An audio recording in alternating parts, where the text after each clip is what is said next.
Halos 8,000 katao o nasa mahigit 2,000 pamilya na ang apektado ng Bagyong Goring. May mga lugar ding nawalan na rin ng kuryente. Si Ces Alvarez para sa balita. Umabot na sa 2,302 pamilya na katumbas ng 7,919 na katao ang naapektuhan ng pananalasa ng Bagyong Goring sa 6 na rehiyon sa bansa. Sa ulat ng National Disaster Risk Reduction and Management Council o NDRRMC, ang mga labis na naapektuhan ng bagyo ay naninirahan sa 73 barangay sa Ilocos Region, Cagayan Valley, Calabarzon, Mimaropa, Western Visayas at CAR.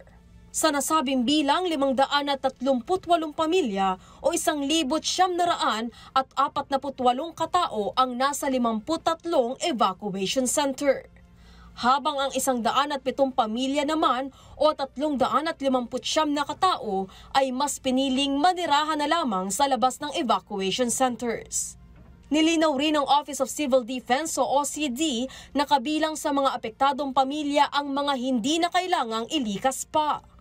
Sa inisyal na ulat, umabot din sa 16 na lugar ang nawala ng kuryente.